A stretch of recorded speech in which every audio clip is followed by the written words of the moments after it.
Hello student, आज हम class 7 का 13 चैप्टर का क्वेश्चन आंसर करेंगे। चैप्टर का नाम क्या है? सजीवों में परिवहन एवं उत्सर्जन। पहला क्वेश्चन क्या है? सही विकल्प का चयन कीजिए।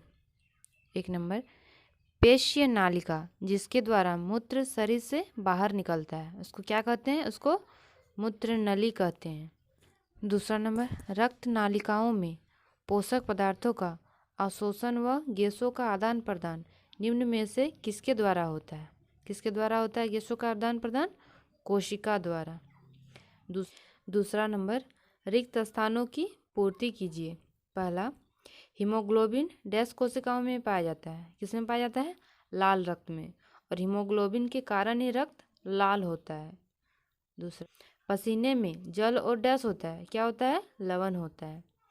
3 नंबर, पौधों में जल का परिवहन कौन करता है? जाइलम। और भोजन का कौन करता है? फ्लोएम। ठीक है। 3 नंबर, कॉलम अ को कॉलम ब से मिलान कीजिए। कॉलम अ और कॉलम ब। हीमोग्लोबिन क्या करता है? हीमोग्लोबिन ऑक्सीजन का परिवहन करता है। श्वेत रक्त कोशिकाएं क्या करती है? बाहरी रोगाणुओं से रक्षा करती है हमारी। प्लेटलेट रक्त का थक्का जमाता है। प्लेटलेट्स को ही पट्टिकाणु कहते हैं।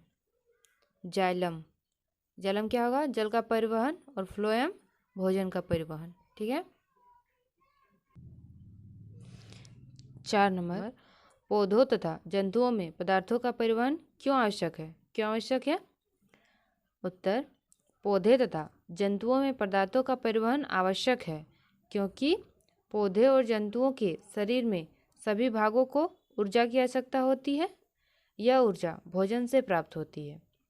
शरीर के सभी भागों तक जल, ऑक्सीजन और भोजन पहुंचाना आवश्यक है और वहां उत्पन्न हुए अपशिष्ट पदार्थ को दूर करने की भी जरूरत है। 5 नंबर, रंध्र क्या है? रंध्र के 2 कार्य बताइए। रंध्र क्या है? पत्ती की सतह पर उपस्थित अति सूक्ष्म छिद्र जिनसे वायु में उपस्थित CO2 प्रवेश करती है उसे रंध्र कहते हैं। रंध्र कोशिकाओं से घिरी होती है। जो पत्ती के ऊपर और नीचे छोटे छोटे छिद्र होते हैं उसको रंध्र कहते हैं, जो कोशिकाओं द्वारा घिरे होते हैं। रंध्रों के कार्य क्या है? वाष्पोत्सर्जन और गैसों का आदान प्रदान करना। 6 नंबर, शरीर के सभी अंगों में रक्त की आवश्यकता क्यों होती है? क्यों होती है? शरीर के सभी अंगों में रक्त की आवश्यकता होती है क्योंकि सभी जीवों में भोजन ही ऊर्जा का मुख्य स्रोत है। यह भोजन प्रत्येक कोशिकाओं में ग्लूकोज के रूप में विखंडित होकर ऊर्जा उत्पन्न करता है। अतः प्रत्येक कोशिका में भोजन का परिवहन आवश्यक है और यह कार्य रक्त द्वारा किया जाता है। रक्त वह तरल पदार्थ है जो पचे भोजन को शरीर के अन्य भागों तक ले जाता है। रक्त शरीर में से अपशिष्ट पदार्थों को बाहर निकालने के लिए उनका परिवहन भी करता है। फेफड़ों से ऑक्सीजन को भी रक्त ही शरीर की कोशिकाओं तक ले जाता है। 7 नंबर, जाइलम और फ्लोएम में अंतर बताइए। जाइलम और फ्लोएम। जाइलम जड़ से पत्तियों तथा अन्य भागों में जल तथा घुले लवण का परिवहन करता है और फ्लोएम भोजन पदार्थों को घुली अवस्था में पत्तियों से पादप के दूसरे हिस्सों तक परिवहन करता है। जाइलम में पदार्थ का वाहिकाओं या वाहिनियों द्वारा होता है और फ्लोएम में पदार्थों का परिवहन चालनी ट्यूबों द्वारा सहचर कोशिकाओं की मदद से होता है। 8 नंबर, रक्त बहते हुए घाव से कुछ देर के बाद रक्त बहना बंद हो जाता है। क्यों? रक्त बहते हुए घाव से कुछ देर के बाद रक्त बहना बंद हो जाता है क्योंकि पट्टिकाणु रक्त का थक्का बना देती है जिससे रक्त का बाहर निकलना बंद हो जाता है। 9 नंबर, क्या होगा यदि रक्त में पट्टिकाणु नहीं होंगे? क्या होगा? यदि रक्त में पट्टिकाणु नहीं होंगे तो रक्त का थक्का नहीं बनेगा और वह बहते रहेगा जिससे मनुष्य की मौत भी हो सकती है।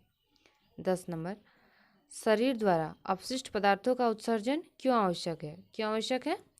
शरीर में जैविक क्रियाओं के अंतर्गत कुछ हानिकारक पदार्थों का निर्माण होता है जिसका हमारे शरीर से बाहर निकालना अत्यंत आवश्यक है, अन्यथा शरीर में विष उत्पन्न हो जाएगा जिससे मृत्यु हो सकती है।